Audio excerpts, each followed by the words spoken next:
But yeah, it's recording already, so you can start whatever. But welcome back to another episode of the Black Girls Club podcast with your hosts J, Nicole, and Katie. Guys, it's been a little minute, but we're back, and I think we have a conversation that can help a lot of people. So yeah, we're gonna just get into it. Katie, what's up? How you doing? It's been like a month. Like usual, per usual, we're gonna put the blame on Jay. I'm alright. My hair was like so crusty. Like I was trying to take them off and get them done before we recorded, but that didn't happen. So I'm just gonna try not to talk with my hands today. And you know how difficult that is because I'm always talking with my hair. But I do not want to see my hand on the screen because no, absolutely not. But other than that, I'm good. How are you? I'm good. Yeah, it's been a little minute, but you know, hanging in there, keeping everything going, just trying to find that balance still and doing better. Little one's getting bigger, so that's just definitely always going to be a priority for me. Been doing some different things, traveling, etc. But really excited to just get back and record an episode and just tap in with our people. So yeah. All right. Okay. So today we're talking about the pros and cons of putting work to the side while we recover from actual active addiction. I know for me, when I got sober, when I was trying to get sober, like work was a huge trigger for me, especially as an attorney where alcohol was prevalent, where I was working with, like I was the only Black person in the setting, a lot of like microaggressions, a lot of like blatant racism, discrimination, but you know, comments being made where the people I was working with didn't think they would affect me just because I'm an attorney or they think there's some elite bullshit basically, right?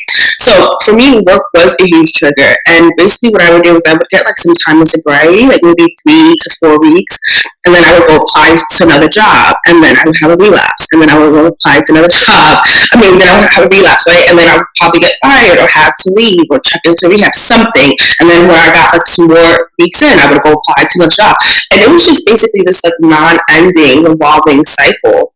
And what I had to accept was like, okay, I needed help that was going to be a little bit more than just a couple of weeks. So I had to like make the conscious decision to, one, stop working, check into like an outpatient. Like at that time I was going outpatient, I was going to help step meetings, and I had to get on like government services to basically help me survive, like pay rent and food, because no one else, like, no one else was willing to do it. Like that was like the only real option I had, and that was the beginning of like my sobriety. It actually like worked out. Now I know like there's a lot of hesitancy because I'm a single person, like single person, no kids, I don't got no dependents, which sucks during tax time, but I don't have any dependents. I only have to worry about myself. So it wasn't that hard, I guess, for me making that decision, especially with like the government services. And like I say this to say that I have to be honest and I have to be aware that my experience probably won't feel the same for many people. Again, me being single, only having to care for myself, me having like a law degree, being an attorney, where like the government workers of like the buildings, they really wanted to help me. They wanted to see me get back on track. They wanted to like be a part of my redemption story. So they were really nice. I had no trouble getting into any program to like pay rent or pay for food or pay for heat. I had no problems like that. They were really, really willing. But I know that that's not the case for many people. So I do want to put that out there, that I acknowledge that. But day in and day out, I see like women, especially in the recovery realm, sobriety realm, who are constantly triggered by their jobs because it's stressful, like trying to maintain sobriety, but still being, I guess, in like everyday motion life, like being around certain people who might trigger you or doing certain things that might trigger you. Like it can be difficult, and I always say like, can you please just like try to ask for leave and take some time off from work just so you can add days. And usually that request or suggestion is met with, Katie, like I have kids, like who's going to take care of the kids, who's going to take care of the bills, who's going to do this and that. And I'm like, well, there's services that can help you. And I understand that, it may take time to get the services, but I've just seen from my own experience, like recovery space, sobriety, who check in with me, who, we have conversations. It's just this never ending cycle. And I feel like sometimes work and employment is a huge setback or blockage for many of us acquiring or reaching sobriety. Do you have any thoughts about that? I know like you got sober when you were really young. I like what you shared, but no, for me, that wasn't a part of my story because, like you said, I was pretty young at the time. So as far as caring about responsibility and having to care about it, I was living in my grandmother's house, so I didn't really have much in that way. But a couple of things came up, and I can totally understand that there are people who may have obligations and circumstances that it's not that easy. But I also think about this when we talk about our village and the people around us, and we think about the ways that we get people to support us for anything else, this shouldn't be different. So, for example, hey, it's my 35th birthday. Hey, it's my 40th birthday. It's my 21st birthday.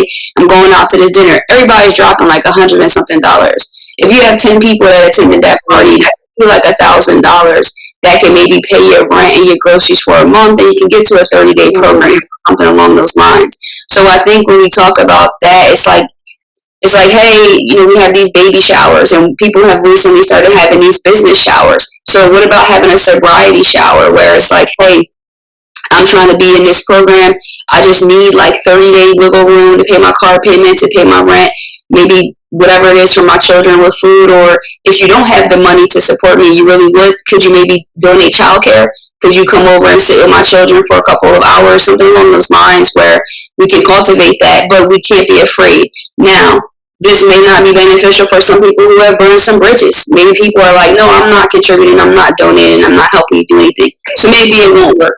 But it was just something that came to mind where it's like we have this mindset of asking for people to do things financially when it's going to be celebrated in a sense. So why not the same thing? Of course, there's shame that can keep our mouths closed. There's things like that. But I'm speaking to the person who's eager and willing. And if they just had that wiggle room to say, hey, I'm going to step back from this job, but I'm going to need 30 days to get this. When I come out of the recovery, if you're going to an outpatient or inpatient or whatever you're going to do, I can get another job, get back into the workforce, etc. Just an idea that came up of something that can maybe try. If one of my friends came to me, maybe I'm biased again because I'm on this side of things, but I would most certainly prefer to contribute to that than going to your birthday dinner, because those birthday dinners get on my nerves anyway. It's just like a whole bunch of people that don't know each other at this long table. You're not really interacting with the person whose birthday it is.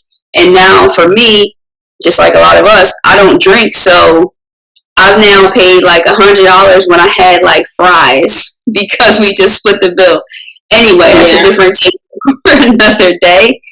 But speak up, ask the people if they will support you in your thoughts. No, that is so club this week. Stepping up and asking for help has been a primary theme. Like, it has been a theme of our conversations. One of the chapters that we recently read out of the book that we're reading in our Friday meetings, like asking for help. Again, it's important to acknowledge like the nuances of, like you mentioned, one. Some of us have burned a lot of bridges, right, before we even reach the stage of recovery. Also, asking for help is a skill, acknowledging whatever shame or guilt that you're feeling, but knowing that there's a better choice that you have to make. That's a skill that requires a lot of practice, right? And some of us might be doing it for the first time in your scenario. Also, unfortunately, and I feel like this happens a lot in our community, where it's unfortunate, but I'm going to be honest. Like, this is a real podcast. I'm going to say my thoughts. Where I feel that, like, sometimes some of us, we wait until things are so horrible. Like, if a mom came, right? Let's say an example. If a mother came to their family and said, "Hey, I need help. Right? I'm struggling with addiction," and maybe they haven't lost their job. Maybe they look physically okay, but mentally and emotionally they are struggling and they need help. And they watch the kids or let me money to pay rent for at least to get Okay, it's Mercury retrograde, and that's why I'm gonna put it out there, guys. So my Wi-Fi is acting cuckoo. We're gonna do our best to still upload this via YouTube, but this will definitely be on all the audio platforms. But anyways, moving on. Sometimes the family, is may not be willing to help. However, they'll wait until things get really bad. Where now, maybe the is really down bad, has lost a job, don't really care no more about supporting the family. Now it's like, oh my gosh, how did you get here? Like, do you get what I'm trying to say? How sometimes I feel like we wait until like we see something that's so deplorable to actually take action. It's not okay for me to be to me to look well and not be from 1 to 10, maybe be a 7. It's like sometimes we want to see people be at a 10 before we step up and be like, okay, yeah, maybe we should help them. Like, it's not okay if you look okay, if you look like you're doing well, then it's like you don't truly, really, really need help. And I feel like that has been a lot of our experiences that I hear again in the recovery realm, the sobriety space, of just like people asking for help and not being met. I know for me, I had to get help. I had to do it by myself, and not because like my family was incapable. Well, maybe they were a little incapable. Not, they did support me financially. Let me just put that out there, and not like OD. Like, they did help me where they could, but they couldn't grasp the idea that I was like seriously experiencing an addiction. Even to this day, I don't think they can truly grasp what I went through, because on the outside, I didn't look that bad. Like, I don't know what they was expecting me to be strung out on the streets. Like, what do you want from me? I'm just telling you I'm not bad. So that is like another nuance of like for asking for help, and being denied help when one needs it can be traumatizing. That can lead that can even further addiction and lead to more trauma.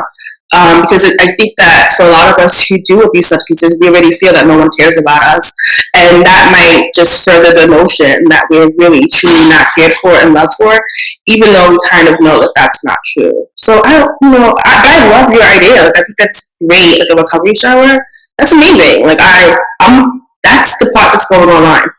This is good. I think it's so good. Yeah, we're gonna have to make sure that we have those for people, because I agree with you. I think a lot of times we do wait until things are too bad or too late, and in general, people, if you don't have like a scarlet letter, if you don't have something that says, hey, I'm going through this, a lot of times people don't know that, and that's why sometimes I feel like when we talk about, I always say like no one's coming to save you, and the reason why I say that, because you have to be your own advocate. You cannot use the excuse that no one's doing this or doing that if you're not communicating that thoroughly. And like I said previously, a lot of times shame is the reason why we don't do that. So it's got to be, hey, I want this bad, that I'm willing to leave my job because I need the time off. I need the mental break. Even if you're not going into a recovery space as far as like a rehab or anything, and you just need that pause, communicate that. Because the other thing is, sometimes if you do that and you say the wrong thing, someone who contributed or whatever could be like, I thought you said you were going to do this. No, I said that I needed a break. Yeah. I needed 30 to 60 days to figure life out, to get myself well, to seek the resources that I need, whatever that's going to look like. I don't need you questioning me about that. I just want to know if you can contribute and donate to helping me. And then you have to not blame anybody else, regardless, even if those people say no. Because a lot of times also it's a fear of rejection. So what? Mm-hmm. How important is your recovery to you? How important is it for you to say, man, I exhausted every option that I had, and this is where I'm at. It was a struggle. Rather than looking back and saying, man, I possibly could have shaved 2 to 3 years of that nightmare, disastrous life off if I would have opened my mouth. But because I kept my mouth shut, this is where I'm at now. So again, I know we have to be sensitive and empathetic for sure to those that are struggling with addiction and abuse or different things along those lines. But we do also have to take accountability and try to do our best to put our steps forward. And also ask other people, how did they do it? It may be other ideas or things that other mothers or people who have children, or not even just that you have children, you just might be a person who, I know someone that anything that deviates from what you originally set out to do is equivalent to failure. You're right. So it's like, if I had a job, if I had an apartment, if I had a car, and now I have addiction, or I'm dealing with problem drinking, or whatever you want to put the category, if I have to stop my job out of these 4 things, I failed. Mm-hmm. Instead of looking at it like, I didn't do this to myself, I did this for myself. Mm-hmm. So you may look like, oh, I quit my job and I'm crazy for doing that, I'm wild and I'm bugging, I'm tripping, whatever. No, it's something that I had to do for myself. Let the chips fall, because guess what? Life is crumbling anyway. Exactly. So it's like, this is a voluntary crumble. So actually, I made this ship fall so that I can rebuild the healthy way. No, that's such a good point. Well, first I want to say, I think the biggest wake up call for me was me understanding that I do not have fucking control over my life. Like, you could never have told me that 5-6 years ago, you could never have told me that I was going to be a big time attorney with maybe 3 kids right by now, with an annoying ass husband. That was what I was, raised to think that was going to happen to me. And just to see how my life unfolds, which I can say now is beautiful, I would never have expected it. Things are not perfect now, but one thing I realized is that the faster and the easier and the more willing I am to release control, the faster all the hard parts goes away. You get through the hard parts faster, right? But you're not in control of anything. I don't know what you believe in. I don't know what your spirituality is, your religion, blah, blah, blah. You're not in control of anything. The universe already has its plan for you, and it's going to get you there one way or another. I wanted to say something else. Another thing that you said, which was really, really good. I'm girl, I hate to say it, and this is coming from a recovering needy bitch. No one is saving you. No one is saving you. No one. But it would be nice. No matter how nice you are, no matter how well your intentions are, no matter the things you've done in the past, especially when it comes to addiction stuff, no one is going to save you. People are going to be there to help you and assist you, but ultimately you have to be dedicated to this process. And it doesn't mean that you won't have slips. It doesn't mean that you won't have relapses. It doesn't, but you have to be committed. When you fall down, you have to be willing to get back up and start and go again. No one is going to save you in this process. There are going to be people, there are going to be organizations, there are going to be government programs. I know, I'll be honest, I didn't have any real shame applying for the government programs, because I've been working since I was 14. Fuck, these are my taxes. These are my taxes at work paying me back. I've been a working person since I was 14. I've gone to school for, decades at a time. I had to be okay, I do need this break and I deserve it. This is what I've contributed to this country, and now this is the time where this country, they don't give us reparations. I'm not going to get into that, but the least y'all can do is pay and help me recover. And especially, I'm not going to get into the whole capitalism and all this values, but all the values and beliefs that I had held that I do believe led to I don't want to say demise, I think that's a little dramatic, but led to me falling into addiction. So I totally agree with a lot that you said. And also I wanted to say that so once I was, I took a year, maybe 2 years, and I was an outpatient, going to 12-step meetings, running SPGC eventually. I realized, I think a break from work made me realize that I don't want to be an attorney. I don't, if I am asking and demanding for more peace in my life, how peaceful is it to go to court every day where people hate you? You have your clients mad at you, you have the judge being fucking rude and arrogant, you have opposing counsel being rude and arrogant, you're arguing back and forth, you're literally arguing for a living, but I am asking the universe to bring me peace. It's my actions weren't, it wasn't coinciding with what I wanted. So, yeah, it sucks that, all those, loans that let me not. My worst fear is that the government or a predator is going to use one of these podcast episodes against me. So let me. But it's not a possibility. I really feel that. So that's a lot of craziness happening.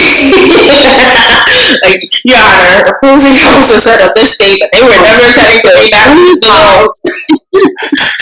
At minute mark 2 minutes, he said, "Get these to the Lord." So let me not go there. But when I came to that realization, and I'm like, okay, yeah, I don't want to be an I don't want to do this, right? It basically has allowed me to focus on the things that I do want.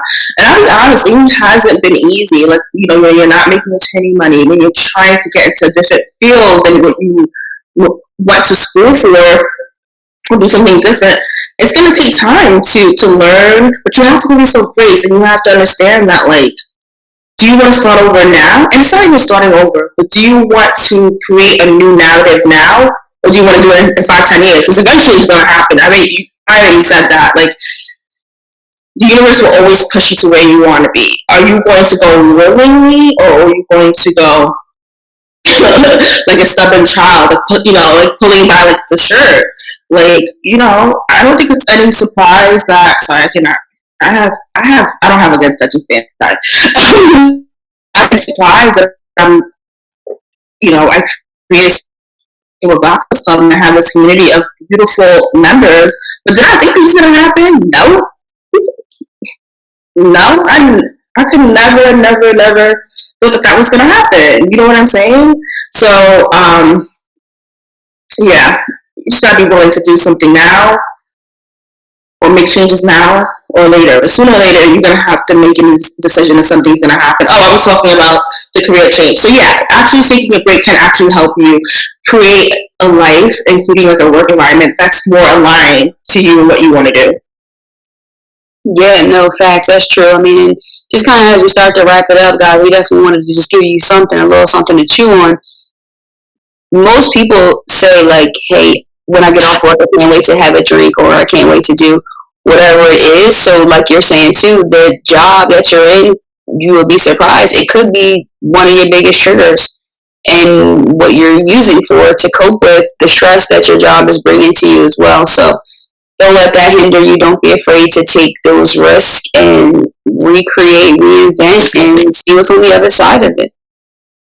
Okay, last thing I just feel like we touch on, people ask me this all the time, and if you're looking at, I don't know, just a side note, why did I get so distracted?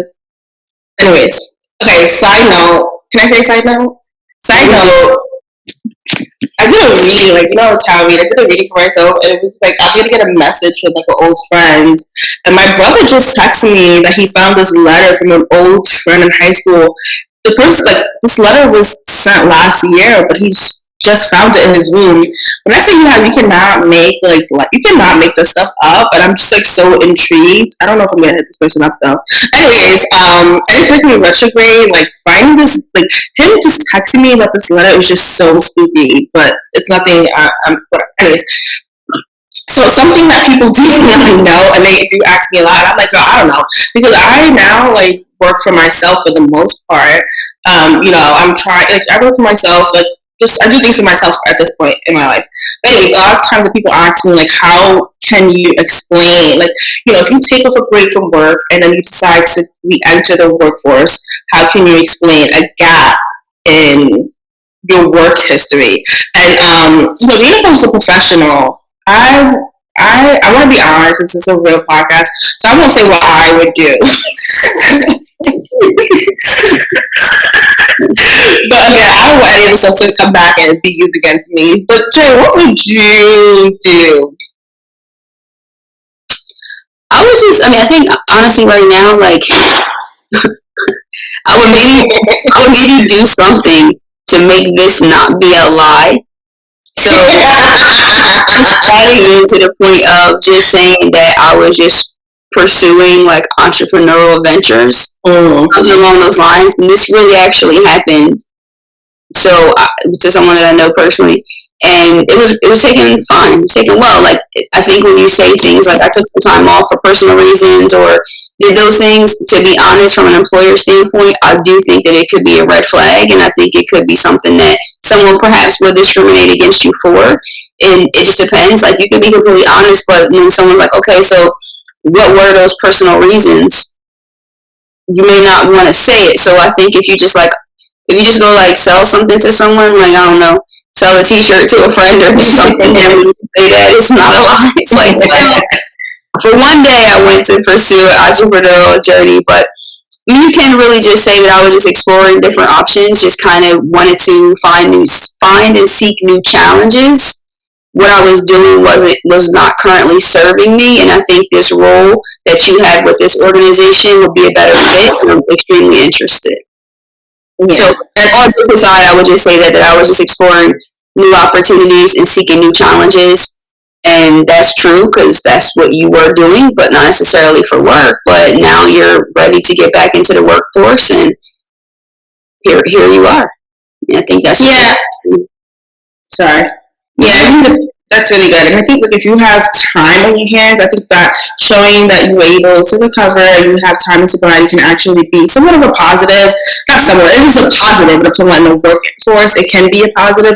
It shows that you're committed to, like, when you know how to overcome challenges, you're committed to the betterment of yourself. And also, I feel like because substance use and addiction is so prevalent in this country, an employer or a interviewer can relate. It might be able to sympathize to what you went through and overcome. It might want to help you,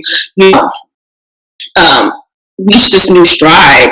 Also, the other route of, honestly, well, fuck these corporations. That's how I feel. You gotta create your own business. Some people can do that, I guess. But before I forget that point of what you just said, to be honest, what I would do is I would be honest because that's just who I am. And I was joking about the entrepreneurial thing, but that is a way you can say it. But no, it is a way you can say it. But I would be honest about what I did, and the reason being is because provided that comes up again, because we all know how the sobriety journey can be. I would want to be able to be completely honest and let that employer know who you're actually dealing with. Sometimes people have an apprehension because those types of labels and situations follow you. And so people have a fear of that. So I think that's something that the person who's in that situation will have to decide what they will and won't feel comfortable with. I know someone that was trying to be a part of like the police academy, and they were dealing with mental health issues, and they didn't want to communicate that because they felt that it would then make them not eligible or favorable in this employer's eyes because they were dealing with this. But the reality is, like you said, it is a reality. People do struggle with addiction. They do struggle with mental health issues and concerns. And just being honest, this is what was going on. I was able to get the help that I needed. I'm feeling good.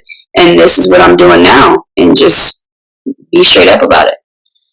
Yeah, no, when I said fuck these corporations, I didn't mean like entrepreneurship. I mean, they lie to us all the time, so that's all I'm gonna say. Put that out there. They lie about their work culture. They lie about their values. They lie about their goals. So, you could do with that what you will. But I guess the last thing I want to say before we do wrap up is that if you have taken off from work, you might have some sober time on your hands. Congratulations, we're really proud of you. I just want you, and now you're trying to re-enter the workforce. Like, I'm proud of you, great, we're proud of you, amazing work. And I just think that you owe it to yourself in your recovery to actually pursue a career, pursue a employer that aligns with your values and passions and interests. Like, we did not get this far to re-enter negative, toxic workspace environments. And I know it's easier said than done because, people need money. People need to pay we need to pay our bills. But I think that, like, the consequence of entering such an environment can be detrimental to not our lives, our families, our sobriety, our recovery. Like, I don't know, I'm not about to form to relapse for anyone, and that goes for employers, potential employers, potential coworkers, potential friends. Like, once I feel like you are toxic as fuck, and if you know me, you know that I give grace to a lot of people because we're all living a human experience. But once I realize that your toxicity is just too much for me to bear, you gotta go. You have to go. Like, you have to go. I didn't get this far to have this ruin me again or take me back to a negative space. So definitely, you owe it to yourself to really, really choose and pick an employer in a career that aligns with who you are now. And I truly do believe, like, this is coming from a new entrepreneur. So I'm like, I don't want to put that on me saying I'm living that broke life, but like, trust me, I get it. Like, I totally understand, but I do feel like the money will come. Like, eventually it'll come. Everything will align. Everything will pick up, and you'll be like where you want to or need to be. Yeah. Anything else? Any other further? No, I think that was good. I hope that it helps someone out there, that you feel empowered and remember that you're going to have to make these decisions to get the life that you want and that you and yourself and your family deserve. But you have to be your own best advocate, and you cannot advocate for yourself if you don't use your voice. And that's really all I have. So it was good to One more thing, sorry. Oh, no. Well, two more things. One will be related to the topic, and then one other thing that's not related to the topic. Another thing is that once you enter the workforce again, you still have to make sure that you're keeping up with your sobriety. If you go to meetings, continue going to meetings. Excuse me. If you need to find another meeting that works in your schedule, find the other meeting. If you're going to outpatient, you find that helpful. Continue going or go back. I don't know. Whatever it is that you feel like will continue. I really don't like, maybe it's a little bit judgmental, but in my opinion, I don't like when people get sober and then like they abandon their recovery route, or they abandon like their sobriety support group. And I'm not talking about SBGC. I'm talking about in general. Like, if you know me, I always say, like, you can come back, come in, we'll always welcome you. But at least be doing something. Listen to a podcast. I don't know, read a book about recovery. Like, I don't think that you need to be going to meetings every day, but just don't lose sight and track of your recovery sobriety just because things are going well now. Things are going well now because you are sober and in recovery. And if you lose track of that, if something slips, I can't guarantee anything, but there's a high probability that things will go back or return back or not be as good as they feel now. So definitely keep up with your sobriety recovery in some aspect. And again, it doesn't mean attending meetings every day. I do not attend meetings every day, but do something. Talk to someone on the phone about your recovery. Get a therapist. That's a huge one, right? That's great. Get a therapist. Set up a weekly check-in meeting with someone you trust. Do something. All right, and last thing I want to say is we are planning our retreat. This is not topic related, but we're planning our retreat. Our fall retreat is going to be our second one, which I'm really, really excited about. It's going to be in the California state. I don't want to say LA area, but around there. I don't know Cali like that, but around there in the LA area. So I'm really excited about that. If you're interested, make sure you're on a listserv so you can learn about the deposit schedule, learn more information about where we're going to be staying, what we're going to be doing. The last retreat was definitely a vibe, and it's only going to be better now because we're taking our talents to the... I can never remember is it West Coast or East Coast? We're going west. You guys were in the east. It was in the Poconos, so it's going to be west. So we're taking our talents to the West Coast.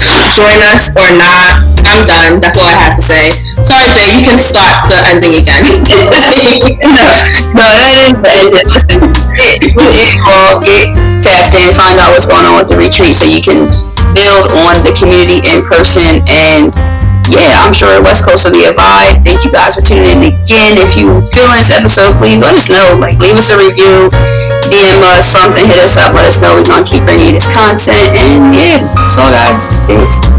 Bye, y'all. Bye, y'all. Woo, we got it done. No internet was good.